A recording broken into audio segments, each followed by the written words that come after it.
Sport & Chill, le débat de la semaine.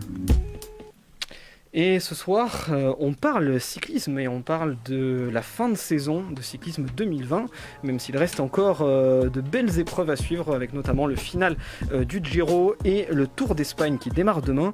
Et à 3 semaines de la fin d'une saison 2020 bouleversée, la majorité des épreuves World Tour ont finalement pu se dérouler convenablement, à l'exception, je sais que ça va faire... peut-être tomber la petite larme, notamment à ma gauche pour Guillaume, à l'exception de Paris-Roubaix annulé le week-end prochain, ou encore avant Paris-Roubaix de l'Amstel Gold Race pour les courses les plus célèbres. Énième décision intelligente sur les courses françaises, sur le sport français. Ouais, écoute, la question en tout cas peut être posée. Le Tour de France a été décalé exceptionnellement cette année au mois de septembre. Le Giro, habituel temps fort du printemps post-classique, se retrouve au mois d'octobre, tandis que la Vuelta ne se terminera que le 8 novembre.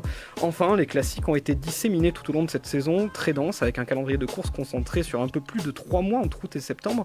En tout cas, on avait de fortes attentes sur cette saison, entre lutte de pouvoir, Ineos, Jumbo-Visma, duel de ténors sur les classiques flandriennes qu'on attendait, Wout van Aert, Mathieu Van Der Poel, on va en reparler d'ailleurs très vite dans ce débat, ou encore les attractions Remco Evenepoel et Tadej Pogačar, ou encore enfin un Tour de France où le public français rêvait de voir bien sûr Thibaut Pinot ou Julien Alaphilippe en jaune sur les Champs-Élysées. Finalement, ces attentes ont laissé place à l'inquiétude de la tenue d'une saison devenue de plus en plus incertaine avec le contexte tendu de crise sanitaire. L'UCI et les organisations de courses se seront mises autour de la table pour reprogrammer les principaux rendez-vous pour des coureurs et des fans qui avaient hâte de retrouver la fête du vélo à partir de la fin de l'été. Et même si les Français n'auront pas pesé au général sur le Tour de France, à l'instar de l'édition 2019, on aura eu un beau tour. Dans la folie du Tour, les championnats du monde auront offert aux Français et à Julien Alaphilippe l'immense bonheur du titre mondial à Imola. Une belle saison finalement, avec des rendez-vous qui restent à suivre. Je vous disais le Tour d'Italie, le Tour d'Espagne et avant toute chose le Tour des Flandres. Tour des Flandres qui avait lieu ce dimanche. Tous les projecteurs étaient rivés sur le Ronde avec ses célèbres monts pavés et cette dernière classique et dernier monument de la saison a vu notamment un duel entre Wout van Aert et Mathieu Van Der Poel. Côté français, on était curieux de la première de Julien Alaphilippe, reboosté par sa victoire sur la flèche brabançonne et notre champion du monde qui terminait sa saison sur les routes flandriennes en même temps que son copain de l'équipe de France, Romain Bardet, qui avait sa dernière course pour AG2R avant de rejoindre Sunweb. Et de leur côté, nos voisins belges, eux, bien sûr, comme je vous le disais, attendaient le duel entre les deux grands rivaux du cyclocross désormais sur route, Van Aert et Mathieu Van Der Poel.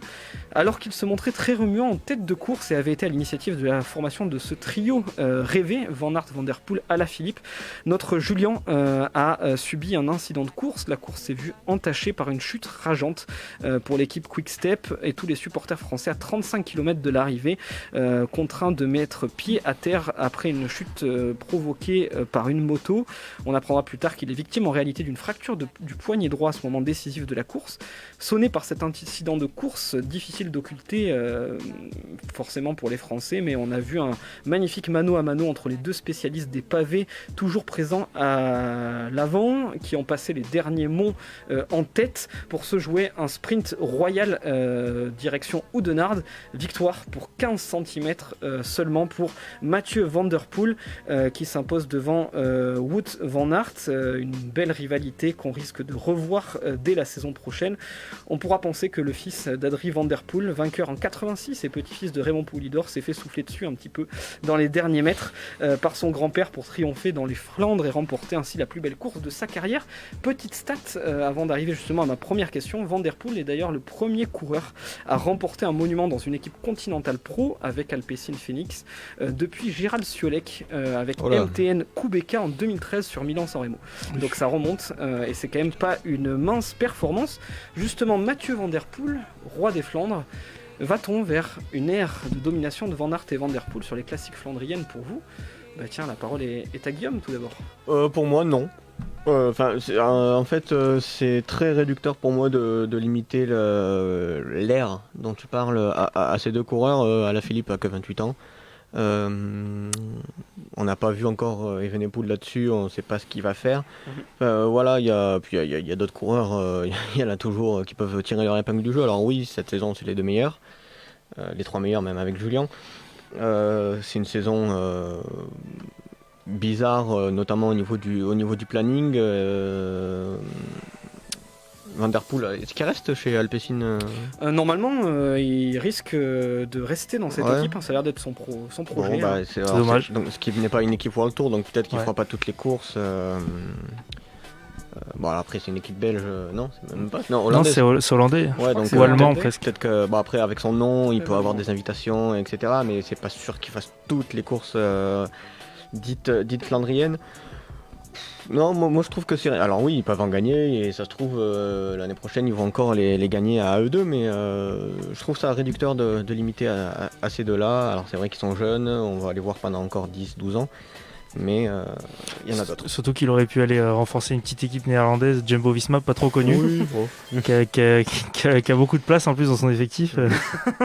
T'imagines si tu les mets ensemble en plus, Van Aert et Van der Poel. Ouais. Tu t'en sors plus. Après, Ah, est-ce ouf. que les deux pourraient cohabiter? Bon, c'est vrai qu'on joue sur cette rivalité. À côté de ça, je pense que c'est aussi médiatique. Hein. On a vu la collade après la course. Bon, forcément, c'est ces deux coureurs qui ont été aux prises l'un face à l'autre. Et je pense qu'ils souhaitent pas être dans la même équipe non plus. Ils Oui. ont prime les mêmes objectifs. Mais il y a aussi beaucoup de respect entre ces C'était un coureurs. super sprint, hein. Ça s'est joué vraiment jusqu'au bout, en costaud. Ils ont attendu à 200 mètres avant de lancer. Et, c'était franchement. J'aurais bien aimé voir Julien sur ce sprint-là, même si je pense que les deux sont plus rapides que lui. Ah, mais du Ouais. coup, on aurait peut-être vu autre chose sur le Ils auraient pu dernier attaquer, passage du ils auraient peut-être Courmont attaqué et plus tôt, peut-être, ouais. sur les 15 derniers kilomètres. Ouais. Notamment sur le vieux Quarmont où on aurait pu voir bouger les choses. Forcément, Ouais, non, ça- là, ça a ils pas l'ont été le cas. clairement escamoté. Après, derrière, c'était quoi, une minute 15. Ouais, c'était gagné, c'était pas la peine de se Mhm. dépenser. Ils savaient très bien qu'ils pouvaient pas se distancer sur 1,5 km. Bon, Jusqu'à faire de la patinette dans le Ah ouais. dernier kilomètre. il fallait pour pas se qu'il y ait 20 jouer secondes de moins. Hein. Ce sprint, il fallait pas 20 secondes de moins. Ce sprint royal à Oudenaarde, vraiment avec un départ lancé presque comme sur la piste, hein, à moins de 200 mètres de la ligne. Oh, Victoire. La violence, pour quand même, 15 quand cm. il reste sur les pédales de l'effort, c'est. C'est impressionnant, Ouais, c'est ouais. impressionnant. Deux très beaux coureurs et en tout cas ça ouvre vers de nouveaux beaux duels entre ces deux hommes qui se sont beaucoup croisés au cyclocross. On verra si en fin de saison d'ailleurs ils décident de nouveau de s'y aligner. Mais à côté de ça, qui n'avaient pas été opposés beaucoup de fois cette saison. Ah non, sur justement la à route. cause de cette course, de ce classement de division Ouais. de son équipe. de l'équipe de Mathieu Van Der Poel. Alexander Christophe complète le podium. Et puis un autre homme quand même que je signale sur cette course qui s'est distingué, c'est Oliver Nassen qui aura été à l'attaque derrière, juste après justement la chute de Julien Alaphilippe. Il termine finalement 7ème, mais il aura animé cette fin de course pour tenter de revenir sur les deux hommes. Je passe justement à un second événement qui nous occupe pour cette soirée. Second événement cycliste, c'est le Tour d'Italie qui passe un petit peu inaperçu cette année. À la fois, on pourrait y revenir du fait de son plateau, mais aussi Ouais. les courses se succèdent. Alors du coup, on en perd un petit peu par moment. J'ai l'impression la saveur des grands moments d'une saison cycliste. Le Tour d'Italie qui est habituellement au mois de mai.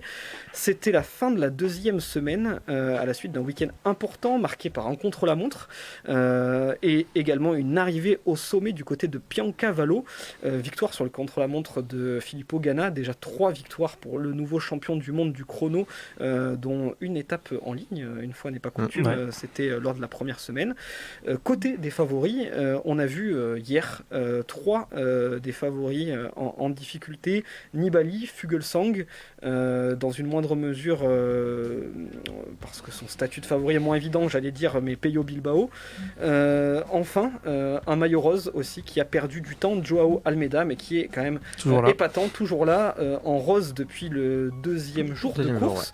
Donc ça fait 13 jours en rose, un record pour son pays, d'ailleurs le Portugal. Ah bah ça, oui. Et 3 hommes se sont isolés à l'avant et se sont joués la victoire à Piancavallo. Ils semblent être les plus forts lorsque la route s'élève. 2 équipiers d'une même équipe, l'équipe Sunweb, Wilco Kelderman et Jay Hindley. Et enfin, un coureur qu'on attendait de voir dans un autre rôle que celui d'équipier qui se retrouve par défaut suite à l'abandon lors des premiers jours de course de Geraint Thomas, qui est le Britannique Tao Geoghegan-Hart. Geoghegan-Hart, Geoghegan-Hart. c'est- Pas voilà. bien compliqué à prononcer celui-là, vous voyez. Et finalement, écoutez, des coureurs surprises, des coureurs forcément qu'on n'attendait pas à ce niveau, un plateau affaibli d'une certaine manière, mais la question du soir, c'est qu'est-ce qu'on peut attendre de cette troisième semaine et quel sera pour vous peut-être le podium final qui est compliqué à envisager avec des coureurs qu'on n'est peut-être pas habitués à voir se jouer la gagne sur un grand tour. Ouais, c'est vrai que quand on regarde le top 5, bon après on a Maïka, Nibali un peu plus bas qui sont au top 10, mais c'est pas forcément des mecs qu'on est habitué à voir. Je suis curieux de voir Gauguin-Hart s'il peut renouveler un petit peu ce qu'il a fait. Il avait l'air plus fort même que les Sunweb. Hein, après il est à 3 minutes encore derrière Almeida, donc faudra voir sur cette semaine-là. Mais sinon que Kelderman à 15 secondes d'Almeida est quand même le mieux placé pour en plus avec son équipier qui est 3ème, donc ils sont quand même en place la Sunweb. Il est quand même bien placé pour attendre pour aller chercher un petit peu avec les espérances qu'on avait pour lui. Hein. Kelderman, ça fait quelques années qu'il est sur le circuit et qu'il gagne pas grand chose. Hein. Ouais. On va pas se mentir, il était attendu quand même. C'est un leader. Il fait partie de ce grand nombre de coureurs qui n'ont jamais vraiment confirmé leur potentiel découvert à 20-22 ans. On dirait que c'est un nouveau venu, alors qu'effectivement par rapport à d'autres coureurs comme Almeida ou Jay Hindley qui est très jeune, qui pour moi est une vraie découverte, ce jeune Australien, Wilco Kelderman a 29 ans. Ouais voilà, il tape les 30 ans, donc il est pas en fin de carrière non plus, mais voilà, il a jamais vraiment confirmé, et là je pense qu'aussi il profite d'un plateau... d'un plateau pas dingue. Est-ce que pour toi, justement, il a un petit peu ce qui va pas être facile à gérer pour lui, la pancarte, parce qu'en plus son équipe semble la plus forte dans ce tour, lorsque les pourcentages, en tout cas, sont plus importants. Bon, alors il n'y a pas vraiment d'équipe. Avec aussi la Deceuninck Quick-Step, peut-être qu'il y a Masnada et James Knox. Mais Almeida, pour moi, ne passera pas à la haute montagne, notamment le Stelvio. S'ils le font, je ne connais pas les conditions météo. Je sais pas, parce que c'est à 2800 mètres, donc... les questions se posent sur ce... S'ils le font, je pense pas qu'il passera le Stelvio déjà, plus avant la veille Madonna di Campiglio. Oui, il est forcément mieux placé, et je pense que même s'il a la pancarte, et c'est la première fois qu'il est dans cette situation, il a trop d'avance pour vraiment se planter. Il peut pas perdre 3 minutes en plus sur son coéquipier qui donc va pas l'attaquer. Normalement, on en a vu d'autres. 3 minutes, ça fait quand même beaucoup. Il aurait 30 secondes d'avance à peine sur le 3ème. Je le mettrais pas en favori parce qu'il a déjà gagné quelques courses, mais il a pas un mental non plus, un mental d'acier. Donc là, 3 minutes, normalement, c'est pour lui. Normalement. C'est vrai que côté grand nom, Tom, il y en avait un qui restait à l'affiche suite aux abandons tôt dans la course de Geraint Thomas et de Yates. C'était Vincenzo Nibali. Et hier, il n'a pas su répondre présent. Aussi, Jakob Fuglsang, même si celui-ci a franchi un palier mais ne confirme pas sur les grands tours. Est-ce qu'on peut considérer que pour Nibali et Fuglsang, avec 3 à 4 minutes de débours, même 5 minutes pour Jakob Fuglsang, la messe est déjà dite au général, et qu'il faut justement regarder plus haut avec les hommes qu'on citait, Almeida, Kelderman ou Geoghegan Hart, pardon. C'est compliqué. Il va falloir s'habituer à ça. Il fait plus partie des favoris, Nibali. Déjà, je sais même pas si au début, peut-être. Au début de la course quand même sur le Giro. C'était avec la faiblesse du plateau. Voilà, c'est ça. Il y avait ça, mais en fin de carrière, ça se voit. Oui, il est plus au niveau de ce qu'il nous donnait quand il était au Tour de France il y a 3-4 ans déjà, ou des compétitions qu'il a fait. Il se rapproche de la retraite. Je sais pas quel âge il a. 35, 36. Il a passé 35 sur. Ça commence à faire déjà assez vieux dans le sport, donc est-ce qu'on peut lui dire au revoir tout de suite? Peut-être Valverde est toujours là. Toujours là. Valverde, c'est pas Nibali. On verra sur la force de Nibali, ça a toujours été la 3ème semaine. On verra. Après, l'idéal, c'est sans parti pris ni rien, mais l'idéal pour le déroulement de la course, ce serait une défaillance et d'Almeida et de Kelderman. Là, on aurait les 7-8 premiers en 1 minute. Ça serait. Là, il y aurait du spectacle. Après, pas mal. On ne leur souhaite pas, et je pense pas que ça arrivera, notamment pour Kelderman, plus pour Almeida. Par contre, je pense que dès qu'il perdra le maillot, il va craquer. Effectivement, entre Hindley 3ème et Fuglsang qui est 12ème, il y a 2 minutes. Ouais, voilà. Ce serait beau. Ça. Et après, peut-être pour boucler cette étape, cette discussion de Giro, parler d'Arnaud Démare bien sûr, parce que ce qu'il fait, c'est bon, même s'il n'y a pas un énorme plateau de sprinter non plus, Et voilà, il se montre le plus fort, notamment face à Sagan, qui a fini plusieurs fois deuxième derrière lui. Et il a 4 étapes gagnées. Il va peut-être aller en chercher une 5e pour devenir, je crois, le Français qui a le plus gagné sur la Vuelta. Le Giro. Sur le Giro, pardon. Je m'en mêle les pinceaux. Mais ouais, il montre qu'il fait partie vraiment des top 3 sprinteurs mondiaux. Il y a quand même Gaviria. Ouais. Il est pas au top, hein, Gaviria. Hein, je crois, je sais même pas s'il a fait un podium, mais bon, c'est quand même un nom. Il peut Sagan, en claquer voilà. une. Sagan. Non, parce que même selon le plateau, faut jamais négliger. Ce sera pareil pour Kelderman. D'ailleurs, s'il gagne, hein, c'est pas à cause du plateau. Lui, Oui, il est pour oui, rien. ouais, Il gagnera le Giro. C'est pas au Voilà, rabais non Desmarques, plus. Hein. même avec deux grands adversaires maximum, il les gagne tous les sprints. Ouais. Donc, Mais Sagan c'est- a l'air c'est assez pas déstabilisé de finir deuxième comme ça. Ah Au bah, bout d'un moment, ouais. c'est redondant. Au bout d'un moment, on a l'impression, est-ce qu'il. ça va qu'il gagne son étape. Ouais, j'allais sur, dire, même s'il réalise ouais. une Ouais, superbe mais- étape qu'il va chercher. Heureusement qu'il la gagne, sinon le niveau de frustration. Puis là, Et on verra sur la 3e semaine. Parce on dit au revoir qu'effectivement, Nibali, au revoir Sagan. il y aura, Ça fait beaucoup quand même. il y aura un maillot cyclamen à jouer pour notre Français Arnaud Desmar. Avant de passer juste à la Vuelta, en un mot, vous n'avez même pas le temps de vous exprimer, mais justement, je posais quand même une question. Alors, le podium, c'est compliqué, mais Guillaume dit Kelderman, si je me trompe pas, vainqueur plutôt, logiquement. Ouais. Tu restes sur ton franchement, alors si il perd 3 minutes sur en plus son coéquipier, qui est le deuxième meilleur grimpeur, parce qu'hier il fait une ascension très costaud. Ah non quoi, non. Il peut pas. Pour Ouais, toi moi, aussi, j'y crois Jean. pas. Je vois pas Kelderman gagner finalement. Ouais. Je vois pas Kelderman gagner. Je pense qu'il va craquer Ah et que Hindley va prendre la suite. Les motos sont vicieuses, à ce qui ouais, paraît. Faut faire je attention. sais- Hier, sais ça pas. questionnait sur le. Je sais pas s'il effectivement, va, si s'il va Hindley était craquer. pas- Je sais pas s'il va craquer un ou crank. avoir une fringale, être malade, tomber, mais je sais pas pourquoi je Ouais, vois c'est pas vrai que gagner. les Néerlandais sur le Giro, c'est pas une grande histoire d'amour récemment, mais avec Kruijswijk notamment qui tombe dans la neige. Bon, hormis du moulin. Ouais, mais Dumoulin, tu te rappelles le.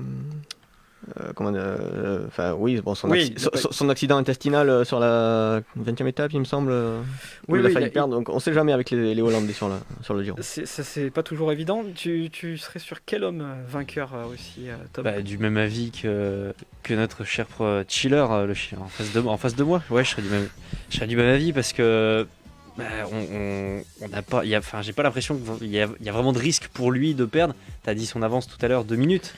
Sur son. 3 trois, 3 trois. Ouais, 2,40. Ouais, après personne du coup voit Joao Plus Almeida. Bah, non. je vois mal perdre 3 minutes, surtout sur le restant de la compétition. Il est tellement bien lancé que. Et il reste un chrono. Oui, Il reste un chrono devrait pas supplément. perdre non plus. Mais écoutez, messieurs, on verra ça. Moi, je mettrai une petite pièce. Alors, je prononce pas le nom tout en entier, ça suffisait 2 fois, mais sur Bien Art Ouais, d'Ineos, si il a vraiment sa carte à jouer. Je pense que vu les étapes qu'il reste en montagne, 3 minutes, c'est quand même pas insurmontable pour un coureur de la trempe de celui-ci. Autre grand tour qu'on va traiter brièvement, mais c'est un peu notre teasing brièvement. pour les 2 à 3 semaines qui nous attendent, ces fameuses 18 étapes de la Vuelta. Calendrier donc chamboulé par la crise sanitaire. La Vuelta terminera la saison qui verra sa fin le 8 novembre, en tout cas pour les courses les plus importantes. Et un plateau de coureurs, si ce n'est pas forcément le cas sur le Giro, avec notamment les abandons de début de course qui n'ont pas facilité les choses. On a un plateau de coureurs qui a fière allure sur la Vuelta. Pour citer quelques hommes forts qui seront présents pour la Jumbo-Visma, Primoz Roglic et Tom Dumoulin. On aura ensuite Christopher Froome et Richard Carapaz pour le team Ineos, ou encore côté français Thibaut Pinot qui sera présent. On retrouve à la Movistar Alejandro Valverde et Enric Mas. Enfin, 2 hommes que je voulais encore citer. Pour les Français, j'avais dit Thibaut Pinot, mais il y aura également Guillaume Martin, le leader de la Cofidis, et une attraction russe pour l'équipe Astana avec la présence d'Alexander Vlasov. Une Vuelta qui va être attendue. En tout cas, moi je suis curieux de voir comment celle-ci se passe, et je voulais vous demander juste une question assez globale. Quelles sont vos attentes autour de la prochaine édition, qu'elle soit pour le général, ou peut-être un petit cocorico pour nos Français qu'on attend forcément, et on voudrait voir ce dont est capable Thibaut Pinot cette fois-ci dans la lutte pour le général. Et voilà, surtout que c'est une Vuelta raccourcie. Donc on sait qu'il a souvent des problèmes à Thibaut Pinot sur les derniers jours des tours. On se rappelle d'un Giro où il était 4ème, il était tombé malade, il avait dû abandonner.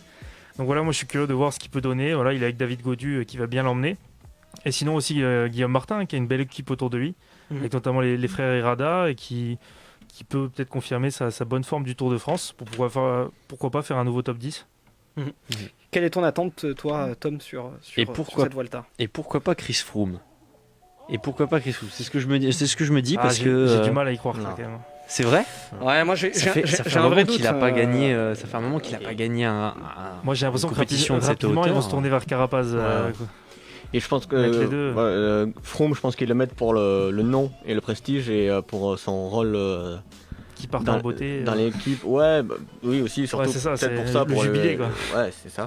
Surtout qu'il n'a moi, pas je fait le vois grand pas. tour cette saison. C'est ça. Donc Froome, non. Alors pourquoi il se serait pas préparé à celle-là? C'est ça que je suis en train de Ah me mais dire. il s'est préparé, c'est sûr, justement, il y ouais. va en leader et tout, mais je pense que à son âge, 33, 34 ans, enfin 33 quand il s'est blessé, maintenant Il a plus 34, les presque jambes, hein. 35, 34, oui, il a une. la blessure qu'il a eue, c'est quand même très très costaud, fracture de la hanche, il y a eu des déplacements osseux et tout. À son âge, moi j'y crois pas, et puis il montre pas de signe de progression depuis le Dauphiné. Sur le Dauphiné, il était à la rue, donc il a pas été pris pour le Tour. Mhm. On l'a mis en lot de consolation sur la Vuelta, et depuis il est pas non plus sur les courses d'une semaine. Et- Il est Ah, pas moi for- j'y il est crois pas. forcément Après, sur le grand. voilà, c'est un grand champion et on sait jamais un dernier sursaut d'orgueil, mais pour moi non. Pas fond. Ouais, moi si je Après, devais Si t'as raison, je m'inclinerai. Ah bah hors oui, mais je suis pas un Thibaut- expert de la Vuelta, moi, donc. hors Thibaut Pinot, je compterais à minima 3 hommes devant Christopher Froome, voire même peut-être 4. Je verrais bien, donc dans mes 5, je mets Thibaut Pinot, mais sinon, même un cran au-dessus, effectivement, Dumoulin, voire Roglic, hein, qui est tenant du titre. Donc même si on parle de Dumoulin en leader, il faudra pas enterrer Primoz Roglic sur cette Vuelta. Richard Carapaz pour le Team Ineos, et enfin quand même chez lui, pas forcément pour la gagne mais le podium, Alejandro Valverde. Voilà en tout cas pour ce C'est vrai que débat Valverde, tu cyclisme. vois. Il pouvait pas le mettre. Il y aurait beaucoup à dire, et c'est vrai que cette fin de saison de cyclisme en tout cas est palpitante, avec ces 2 derniers événements qui nous restent, la fin du Giro, on aura le dénouement, on en parlera dans Sport & Chill la semaine prochaine, et puis cette Vuelta qui s'annonce très intéressante.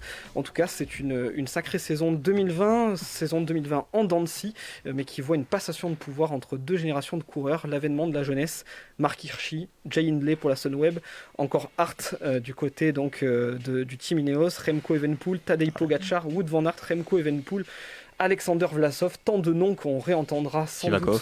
doute, sans nul doute les prochaines saisons, sans oublier bien sûr Egan Bernal ou encore Enric Mas, qui avait plutôt été des révélations des saisons précédentes, mais qu'on reverra à coup sûr dans les prochaines années.